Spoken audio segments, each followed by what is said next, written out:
আল্লাহ রাব্বুল আলামিন পবিত্র আল কোরআনুল কারীমে সূরা আল ইমরানের 134 নম্বর আয়াতের মধ্যে তিনটা কোয়ালিটির কথা বলছেন। জোরে বলেন, কয়টা কোয়ালিটি?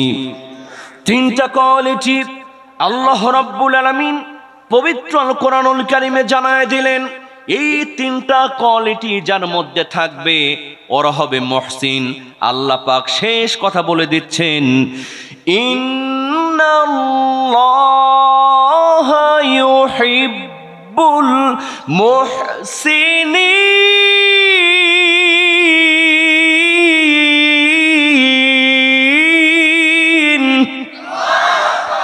আল্লাহ রাব্বুল আলামিন এই তিনটা কোয়ালিটির কথা বলার পরে বলছেন, ইন্নাল্লাহা ইউহিব্বুল মুহসিনিন। তার মানে হলো এই তিনটা কোয়ালিটি যাদের মধ্যে থাকবে ওরাই হলো আল্লাহর জান্নাতি। আমার ভাইয়েরা, সংক্ষিপ্ত সময়ের মধ্যে তিনটা কোয়ালিটির প্রথম নাম্বার কোয়ালিটি বলছে। আল্লাহ রাব্বুল আলামিন বলছেন, الذين ينفقون أموالهم في السراء। চিৎকার দিয়ে বলেন আল্লাহু আকবার। আল্লাহ রাব্বুল আলামিন বলেন, الذين ينفقون أموالهم في السراء والضراء। যারা সচ্ছল অসচ্ছল অবস্থায় আল্লাহর রাস্তায় দান করে এরাই হলো মুহসিন ব্যক্তি, ওরাই হলো জান্নাতি। ফিসাররা সচ্ছল অবস্থায়, ওয়াদদররা অসচ্ছল অবস্থায়, দুই অবস্থায় যারা আল্লাহর পথে ব্যয় করে আল্লাহ বলছেন ওরা হলো জান্নাতি। জোরে কোন সুবহানাল্লাহ।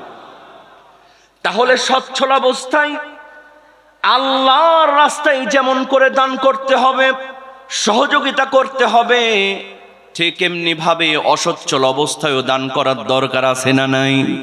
আমার ভাইয়েরা দেখেন, সচ্ছল অবস্থায় দান করেছিলেন আব্দুল্লাহ ইবনে মুবারক রহমাতুল্লাহি আলাইহি। সুবহানাল্লাহ কোন। জগৎ বিখ্যাত একজন মুহাদ্দিস, একজন আলিম এই আব্দুল্লাহ ইবনে মুবারক রহমাতুল্লাহি আলাইহি। তার টাকা পয়সার তেমন কোনো সমস্যা নাই। দেখেন সচ্ছল অবস্থায় দান করলে আল্লাহ পাক কেমন করে দানের প্রতিদান দিয়া থাকেন। এই আব্দুল্লাহ ইবনে মুবারক রাহমাতুল্লাহি আলাইহি তিনি হজ করার জন্য রওনা করলেন। হজ করতে যাচ্ছেন, অনেক দূরের পথ। এখনকার মতে তো আগের যুগে কোনো প্লেন ছিল না, কোনো যানবাহন ছিল না। উটের পিঠে, ঘোড়ায় পিঠে চড়ে হজ করা লাগতো। কথা কোন ঠিক কিনা? আব্দুল্লাহ ইবনে মুবারক রাহমাতুল্লাহি আলাইহি তিনি হজ করার জন্য যাচ্ছেন। পথের মধ্যে মাঝামাঝি পথে গিয়ে একটা বাড়িতে আশ্রয় নিলেন। মুসাফির হয়ে গেলেন। দরজায় নক করে ডাক দিলেন, আমি একজন মুসাফির, আজকের রাতটা তোমার বাড়িতে থেকে আমি আগামীকাল আবার হজের পথে রওনা করে দেব। চিৎকার দিয়ে বলেন না বাবা মারহাবা। দরজা খুলে দিলেন। একজন মা আর একজন মেয়ে বাড়িতে আছে। একজন মা আর একজন মেয়ে। আব্দুল্লাহ ইবনে মুবারক রাহমাতুল্লাহি আলাইহি নিজের পরিচয় দিয়ে বাড়িতে ঢুকলেন। তারে থাকতে দেয়া হলো, কিন্তু ঢোকার পরেই তিনি দেখতে পেলেন যে বাড়িতে গোশত রান্না হচ্ছে। সুবহানাল্লাহ কোন। ক্ষুধার্ত শরীর, গোশত যখন বাড়িতে রান্না হচ্ছে, আব্দুল্লাহ ইবনে মুবারক রাহমাতুল্লাহি আলাইহি মনে মনে খুশি হলেন, হয়তো গোশত দিয়ে আজকের খানাটা আমার সম্পূর্ণ হবে। রাতের বেলা খাবার যখন খেতে বসলেন, ওই মা আর মেয়ে শুকনা রুটি আর কয়েকটা খেজুর তার সামনে নিয়ে আসলো। আমার ভাইয়েরা বলেন তো, বাড়িতে যদি গোশত রান্না হয় আর যদি ওই সময় শুকনা রুটি আর কয়েকটা খেজুর দেয়, মেজাজ ভালো হবে না খারাপ হবে? মনে মনে চিন্তা করতেছে, এত কৃপণ মানুষ, গোশত রান্না হচ্ছে, আমারে গোশত না দিয়া শুকনা রুটি দিল। চিন্তা করলো যে ঠিক আছে, সকালবেলা বিদায় নিব, গোশত খেয়ে যাবো ইনশাআল্লাহ। কিন্তু সকাল হয়ে গেল, ওই আবার শুকনা রুটি শুকনা খেজুর, তার মেজাজটা গরম হয়ে গেল। তিনি জগৎ বিখ্যাত একজন আলেম, কিছুই বললেন না, শুধু বিদায় নেওয়ার সময় বললেন, মা আমি একজন মুসাফির, আমি না হয় কতটুকু খেতাম, তোমার বাসায় গোস্ত রান্না হলো, গোস্ত না দিয়া তুমি আমারে সামান্য শুকনা খেজুর আর রুটি দিলা, মা আমি একটু কষ্ট পেলাম। সুবহানাল্লাহ বলবেন না? কারণ ইমানদার যারা হবে তারা মনে মনে কারো ক্ষতি চাইবে না, কারো দুর্নাম করবে না। ইমানদাররা হবে সরল সোজা, যা বলা প্রয়োজন সেটাই বলবে। কথা কোন ঠিক কিনা? অনেক ইমানদার আছে সামনে থেকে সালাম আলাইকুম সালাম আলাইকুম, কিন্তু অন্য জায়গায় খালি বাঁশ দেয়। কথা কোন ঠিক কিনা? এটা হলো মুনাফিকের চরিত্র। এটা কার চরিত্র? এটা হওয়া যাবে না। তিনি মনের দুঃখের কথা বললেন, মা কতটুকু আর খেতাম, গোস্ত রান্না হচ্ছে, গোস্ত দিলেন, একটু কষ্ট পেলাম। গভীর মনোযোগ মুসলমান। এই কথা বলার সঙ্গে সঙ্গে মা চোখের পানি ছেড়ে দিয়ে বলে, ও মুসাফির, আপনি আমাদের খবর জানেন না, আজ 3 দিন পর্যন্ত আমাদের পেটে কোনো খাবার নাই, আমার মেয়ে ক্ষুধার যন্ত্রণায়, বনের মধ্যে একটা গাধা মরেছিল, ওই মরা গাধার গোস্ত দিয়া আমার মেয়ে ক্ষুধার যন্ত্রণায় মরা গাধার গোস্ত রান্না করেছে, আমরা মরা গাধার গোস্ত খাচ্ছি ক্ষুধার যন্ত্রণায়। আপনি একজন মেহমান মানুষ, জগৎ বিখ্যাত আলেম, আমরা ক্ষুধার যন্ত্রণায় মরা গাধার গোস্ত খাবো, কিন্তু মেহমান হয়ে আপনারে কেমনে মরা গাধার গোস্ত দেব? চিৎকার দিয়ে বলেন না বাবা সুবহানাল্লাহ। মায়ের অঝর নয়নে তার চোখ বেয়ে বেয়ে পানিগুলি জমিনে পড়ছে। আব্দুল্লাহ ইবনে মুবারক রাহমাতুল্লাহি আলাইহি এই আয়াতখানার কথা মনে করলেন, আল্লাযীনা ইউনফিকুনা ফিস সাররা, যারা সচ্ছল অবস্থায় আল্লাহর রাস্তায় দান করে এরা তো আল্লাহর জান্নাতি। তিনি মনে মনে চিন্তা করলেন, আমি হজ করতে যাচ্ছি, আর এই মা আর মেয়ে না খেয়ে আছে, আমি আর হজ করতে যাব না। মানে এমন পথে মাঝামাঝি জায়গায় আছেন, আবার যে ব্যাক করে টাকা নিয়ে আসবেন, তখন তার বিকাশ ছিল না, নগদ ছিল না, ব্যাংক ছিল না। তিনি ওই টাকা নিয়ে যে আবার হজ করতে যাবেন এই সুযোগ আর নাই। আবার হজ করতে গেলে মা আর মেয়ে না খেয়ে আছে। সুবহানাল্লাহ কবেন না? হজ তিনি করলেন না। তার কাছে যত টাকা পয়সা ছিল সব মা আর মেয়েকে দান করে দিলেন, ব্যাক করে বাড়িতে চলে গেলেন। কিন্তু দেখা গেল মুসলমান, হজ যখন শেষ হয়ে গেল, আব্দুল্লাহ ইবনে মুবারক রাহমাতুল্লাহি আলাইহিকে আল্লাহ পাক ইলহাম করে দিলেন, আব্দুল্লাহ রে, তুমি হজ করো নাই, কিন্তু তোমার হজের টাকা অসহায় মানুষকে তুমি দান করেছো, তোমার দানে আল্লাহ পাক এত বেশি খুশি হয়েছেন। তুমি হজ করো নাই, কিন্তু তোমার হজটা আল্লাহ রাব্বুল আলামিন 1 নম্বরে কবুল করেছেন। আরেকটু আস্তে কোন সুবহানাল্লাহ, চিৎকার দিয়ে বলেন সুবহানাল্লাহ। সুতরাং আল্লাহ পাক দেখেন কে দান করছে, একজন অসহায় মানুষের যে সেবা করছে, আল্লাহ পাক এত বেশি খুশি হয়ে যান যে হজ না করেও তাকে হজের সওয়াব দান করে দেন, কবুল হজের সওয়াব। জোরে কোন সুবহানাল্লাহ। এজন্য মুসলমান সচ্ছল অবস্থায় আল্লাহর রাস্তায় দান করা লাগবে। এরপরে আল্লাহ বলছেন, ওয়াদ-দাররা, যারা অসচ্ছল অবস্থায় তারাও কিন্তু দান করবে। আমাদের সমাজে অনেক মানুষ আছে, দান চাইলেই, টাকা পয়সা ভালো কাজের জন্য চাইলেই মেজাজ গরম হয়ে যায়, কয় আল্লাহ তো আমার কিচ্ছু দেয় নাই, আবার মরার উপরে কাটার ঘা। এরকম আছে না নাই? এটা করা যাবে না। কারণ এই দুনিয়াতে কে আসলে গরিব কে ধনী কেউ জানে না। কারণ আজকে আপনি ধনী, আগামীকাল আপনি রাস্তার ফকির হয়ে যেতে পারেন। দেখেন না 16টি বছর এমন ধনী ধনী মানুষ ছিল, সালমান এফ রহমানের মতো দরবেশ বাবা, ওরে বাপ রে বাপ, এ সালমের মতো একেবারে ব্যাংক খায় লুট করে ফেলছে। কথা কোন ঠিক কিনা? ওরা মানুষকে মানুষই মনে করে নাই, ওরা বলতো আমরা করোনার চাইতেও শক্তিশালী। কে থামাবে? 40 সাল পর্যন্ত থাকবো। বলেন তো মুসলমান আছে না বিদায় হয়েছে? আর কাকা তো খালি বলতেন খেলা হবে, খেলা হবে, পালাবো না, প্রয়োজনে ফখরুলের বাড়িতে গিয়ে থাকবো। আছে না পালিয়েছে? আছে না পালিয়েছে? কোথায় কালামানিক, কোথায় কাদের কাকা, কোথায় গেল ওই নেতাদের গরম গরম কথা। খেলা হবে, খেলা হবে, খেলা হবে বলে কাকাই গেল পালাইয়া, স্বৈরাচার পালাইছে দেশটা ছাড়িয়া, সকলের মুখে হাসি আসলো ফিরিয়া। কথা কন ঠিক কিনা? এই জন্য বাহাদুরি করা যাবে না। এই দুনিয়ার কেউ ধনী নয়। একজন মানুষ অনেক টাকা পয়সা আছে কিন্তু সন্তান নাই, আছে না নাই? একজন মানুষের সন্তান আছে, টাকা পয়সা আছে, কিন্তু সন্তানটা প্রতিবন্ধী, আছে না নাই?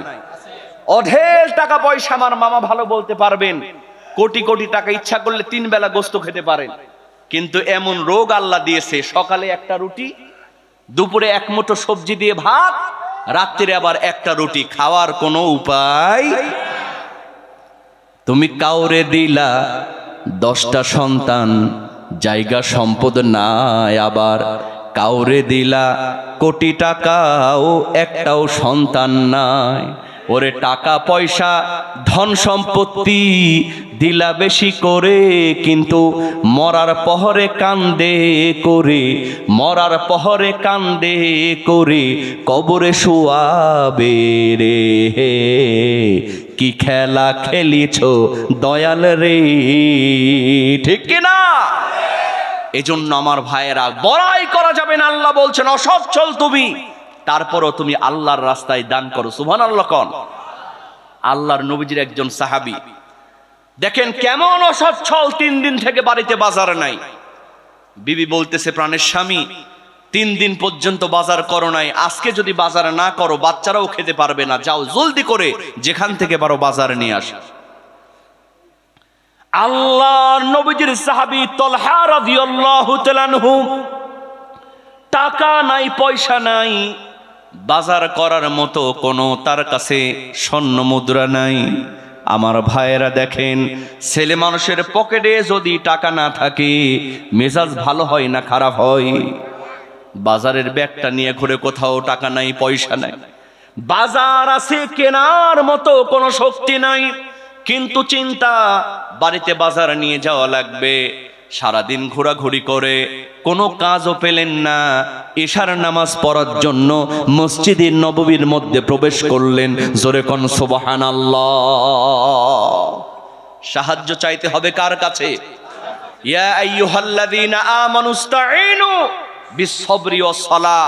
ঈমানদাররা সাহায্য চাইবে নামাজ এবং ধৈর্যের মাধ্যমে। কথা কোন ঠিক কিনা?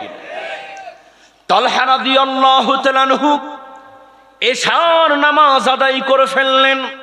আল্লাহর নবীজি সাহাবাদেরকে ডাক দিয়ে নিয়ে বসালেন, সাহাবারা কিছু নসিহত করি, তোমরা শোনো। সাহাবাদের সঙ্গে তালহা রাদিয়াল্লাহু তাআলা আনহু বসে বললেন, কিন্তু মনের মধ্যে চিন্তা, বাড়িতে যাব কেমনে, কোনো তো বাজার নাই।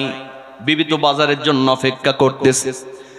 মজমার মধ্যে বয়ান যখন শেষ হয়ে গেল, আল্লাহর নবীজি সবাইকে বিদায় দিবেন, তালহা রাদিয়াল্লাহু তাআলা আনহুকে ডাক দিয়ে বললেন, তালহা রে একটু শুনে যাও।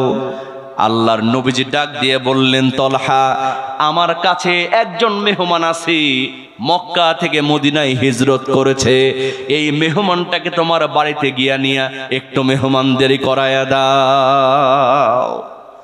তালহা রাদিয়াল্লাহু তাআলা আনহু হ্যাঁও বলতে পারে না, নাও বলতে পারে না, কারণ রাসূল যা বলেছেন সামি'না ওয়া আতা'না, তারা সঙ্গে সঙ্গে মেনেছেন। কথা কোন ঠিক কিনা?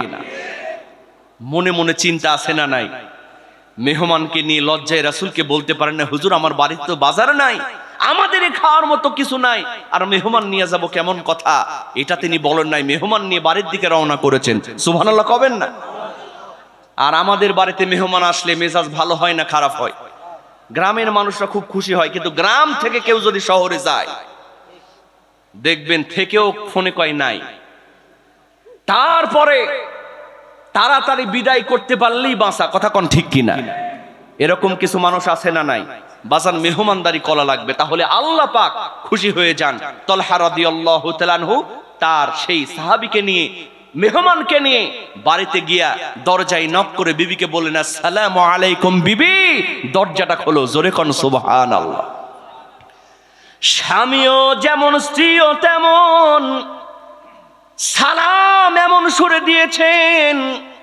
তলহা রাদিয়াল্লাহু তাআলা আনহুর সালাম শোনার সঙ্গে সঙ্গে বিবি বুঝতে পেরেছেন আমার স্বামী নিশ্চয়ই কোনো মুসিবতের মধ্যে পড়ে মেহমান নিয়ে আসছেন।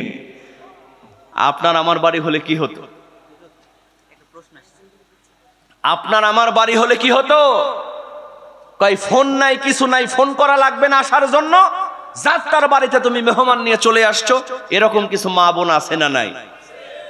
নিজের বাড়ি থেকে যখন আত্মীয় স্বজন আসে খুব খুশি হয়, মুরগি রান্না করবে না গোস্ত রান্না করবে ঠিক পায় না। কিন্তু শ্বশুর বাড়ি, স্বামীর বাড়ি থেকে কেউ যদি আসে দেখবেন কয় মাজা ব্যথা, পেটে ব্যথা, মাথা ব্যথা, আজকে যা আছে ওইটা দিয়ে খাওয়ায় দাও। এরকম আছে না নাই? এটা করা যাবে না। সালাম দিয়েছেন, বিবি সঙ্গে সঙ্গে বুঝতে পেরে দরজা খুলে দিয়ে পর্দার আড়ালে চলে গিয়েছে। স্বামীও লজ্জিত হয়ে গেলেন, আস্তে করে মেহমানকে বসায়া লজ্জিত মুখ নিয়ে বিবির সামনে যখন দাঁড়ালেন, কারণ হাতের মধ্যে কোনো বাজার নাই। ও বান্দা, ও যুবক, একটু মনোযোগ দিয়ে ওয়াজটা বোঝার চেষ্টা করেন। হাতের মধ্যে কোনো বাজার নাই। বিবি বুঝতে পেরে ডাক দিয়ে বললেন, প্রাণের স্বামী, চিন্তা করো না, বাচ্চাদেরকে খাওয়াই দিয়ে ঘুম পাড়িয়ে দিয়েছি, তোমার জন্য সামান্য খাবারের ব্যবস্থা করে, সামান্য খাবার তুমি মেহমানকে খাওয়ায় দাও। আর একটা বুদ্ধি করো, প্ল্যান করো, মেহমানকে যখন খাবার দিব বাতিটা তুমি নিভায়া দিবা। আমরা পাশের ঘর থেকে প্লেটের টুংটাং আওয়াজ করব, অভিনয় করব, ওই মেহমান মনে করবে ও খাচ্ছে, তার সঙ্গেও আমরাও খেয়ে নিচ্ছি। যেমন কথা তেমন কাজ। মেহমানকে খাবার দিয়ে অন্ধকারের মধ্যে তারা বাতিটা নিভায়া দিয়া টুং টুং প্লেটের আওয়াজ করতেছে, এমন ভাব করতেছে মুখের এরকম আওয়াজ হয় না খাওয়ার, তারা অভিনয় করছেন। মেহমান মনে করতেছে আমি এখানে খাচ্ছি, ওরা ওখানে খাচ্ছে। সুবহানাল্লাহ কবেন না? রাত পার হয়ে গেল, সকালবেলা ফজরের আজান হয়ে গেল। এই তলহা রাদিয়াল্লাহু তাআলা আনহু তার মেহমানকে নিয়ে মসজিদে নববীর মধ্যে নামাজ আদায় করার জন্য গেলেন ফজরের। আমার ভাইয়েরা, নামাজ শেষ হয়ে গেল, সবাই যখন বিদায় নিবে, আল্লাহর নবীজি তলহা রাদিয়াল্লাহু তাআলাকে ডাক দিয়ে বললেন, তলহা রে, একটু আমার কাছে আসো, তোমার সঙ্গে কথা আছে। তলহা রাদিয়াল্লাহু তাআলা আনহু মনে মনে চিন্তা করলেন, হায় রে, আমার মেহমানদারি বুঝি পছন্দ হয় নাই, মেহমান অভিযোগ করেছে, এই জন্য রাসূল আমাকে ডাক দিয়েছেন। কাছাকাছি যখন চলে গেলেন, আল্লাহর নবীজি বললেন, তলহা তুমি বসে পড়ো। তলহা রাদিয়াল্লাহু তাআলা আনহু বসলেন। আল্লাহর নবীজি বললেন, তলহা রে, কি এমন মেহমানদারি তুমি করেছো? তোমার মেহমানদারিতে আমার আল্লাহ রাব্বুল আলামিন খুশি হয়ে গেছেন। শুধু খুশি হন নাই, পবিত্র কোরআনুল কারীমে সূরাতুল হাসরের 9 নম্বর আয়াতটাও নাজিল করেছেন। সুবহানাল্লাহ কোন আল্লাহ পাক বলে দিলেন, ওয়া ইউসিরুনা আলা আনফুসিহিম ওয়ালাউ কানা বিহিম খাসাসা ওয়া মান ইউকাশুহা নাফসিহি ফাউলাইকা হুমুল মুফলিহুন।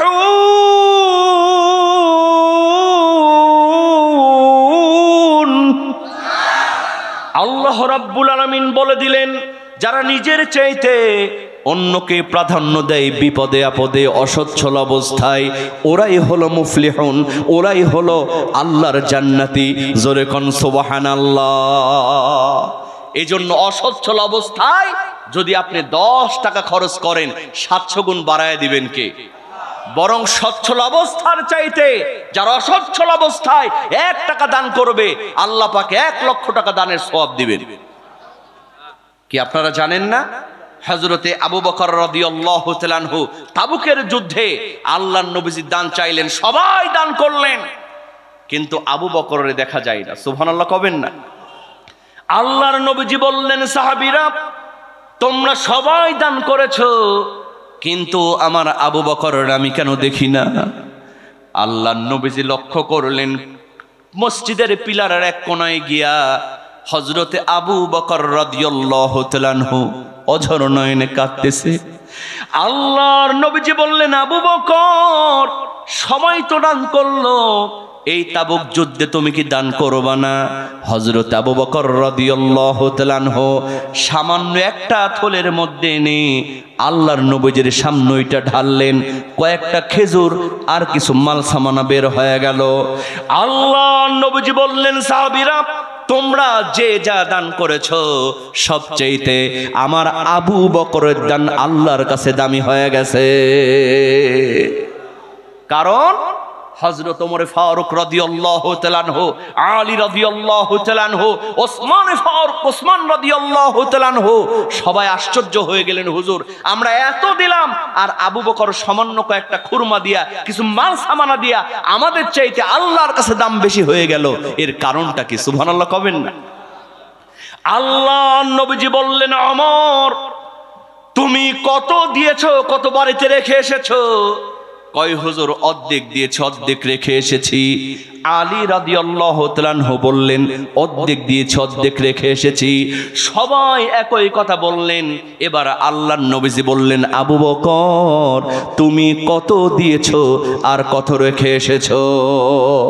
সঙ্গে সঙ্গে হযরত আবু বকর রাদিয়াল্লাহু তাআলা আনহু চোখের পানি ছেড়ে দিয়ে বলে, হুজুর এই দুনিয়াতে স্থাবর অস্থাবর সকল সম্পত্তি যা কিছু বলতে বোঝাই, আমার সব কিছু এনে আপনার কদম মোবারকের মধ্যে ফেলে দিয়েছি। এখন আমার বাড়িতে আল্লাহ আর তার রাসূল ছাড়া কিছু বাকি নাই। তুমি কোন বা দেশে রইলারে দয়াবান, আল্লাহ তোমার লাগিয়া ভিখারি সাজিব, ঠিক কিনা? আল্লাহ তোমার লাগিয়া ভিখারি সাজিব, আমি সই পাতিব দয়াল তোমার পাই, তুমি কোন বা দেশে রইলারে দয়াবান। চিৎকার দিয়ে বলেন না বাবা মারহাবা। এজন্য অসচ্ছল অবস্থায় দান করবে যারা, আল্লাহ বলছেন জান্নাতি তারা। জোরে কোন সুবহানাল্লাহ। এরপরে 2 নাম্বার কোয়ালিটির কথা আল্লাহ পাক বলছেন, ওয়াল কাযিমিনাল গায়য।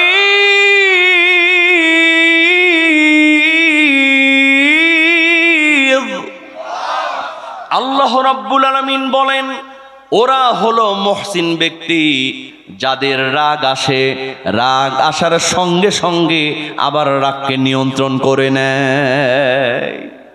সুবহানাল্লাহ বাড়িতে গিয়ে বলে, আমার কথা কি বুঝতে পারছেন? ওয়াল কাযিমিনাল গায়য, যাদের রাগ ওঠে, যাদের মাথা গরম হয়ে যায় মুহূর্তের মধ্যে, তারা আবার রাগটাকে দমন করতে পারে। জোরে কোন সুবহানাল্লাহ। এরা হলো আল্লাহর জান্নাতি। আমার ভাইরা, রাগ করা যাবে? কথা বলেন, রাগ করা যাবে? আজকে কিছু হলেই অনেক যুবকের মাথা গরম হয়ে যায়, কিছু হলেই তাল পায় না। এই যে বর্তমানে ভাইরাল একটা খবর, একটা মেয়ে 2টা ছেলের সঙ্গে প্রেম করে, দেখেন নাই আপনারা? 2টা ছেলের সঙ্গে প্রেম করে। এখন মেয়েটি বলছে, শোনো তোমার সঙ্গে যদি আমি থাকতে চাই তাহলে ওইটারে তো দুনিয়া থেকে বিদায় করে দেওয়া লাগবে। দেখেন, ইন্না কাইদা কুন্না আযীম, মেয়েদের ষড়যন্ত্র সবচেয়ে বড় ষড়যন্ত্র। কথা কোন ঠিক কিনা? এই মেয়েটার পাল্লাই পড়ে ওই প্রেমিক ওর প্রাইভেট মাস্টারকে হত্যা করেছে। বলেন তো, এই রাগটা যদি ধৈর্য ধারণ করত, রাগটাকে যদি নিবারণ করতে পারত, এই ছেলেটা কি দুনিয়া থেকে বিদায় নিত? এখন তার জীবনও শেষ, যৌবনও শেষ। কথা কোন ঠিক কিনা? ফাঁসি হয়ে যাবে হয়তো। আমার ভাইয়েরা, রাগকে দমন করতে হবে। হযরত আলী রাদিয়াল্লাহু তাআলা আনহু আসাদুল্লাহিল গালিব, আল্লাহ পাক যাকে কাফের বেঈমানদের জন্য সিংহ করে পাঠিয়েছেন যুদ্ধের ময়দানে, সেই আলী রাদিয়াল্লাহু তাআলা আনহু তিনি যুদ্ধ করেছেন। এক কাফের নেতাকে ধরাশায়ী করে ফেললেন। ধরাশায়ী করার সঙ্গে সঙ্গে হযরত আলী রাদিয়াল্লাহু তাআলা আনহু তার গলার মধ্যে তরবারি চালাবেন, এমন সময় সেই কাফের নেতা থুতু ছিটিয়ে তার বুকের মধ্যে ফেলছে। থুতু যখন মুখের মধ্যে লেগেছে, লিল্লাহে তাকবীর, লিল্লাহে তাকবীর, প্রধান মেহমানের আগমন। কিনা একজন হলেন ডক্টর মিজানুর রহমান আজহারী সাহেব, আর একজন হলেন সাদিকুর রহমান আজহারী সাহেব। আল্লাহু আকবার বলেন। আমাদের দেশের রত্ন তারা, কথা কন ঠিক কিনা? এবং ডক্টর মিজানুর রহমান আজহারী সাহেবের সঙ্গে সাদিকুর রহমান আজহারী ভাই একই সঙ্গে একই রুমমেট ছিলেন। আলহামদুলিল্লাহ বলেন। তাদের কথার মধ্যে অনেক জ্ঞানের গভীরতা পাওয়া যায়। আমরা ভাইকে এক্ষুনি ছেড়ে দেব, তবে আমার ভাইয়েরা এরকম কোরআনের মাহফিল হোক আমরা সবাই চাই কি চাই না? জোরে বলেন, চাই কি চাই না? আচ্ছা, চাদর দেওয়ার কথা বলেছিলেন, এটাকে দিবেন? কমিটির ভাইয়েরা আপনারা বলছেন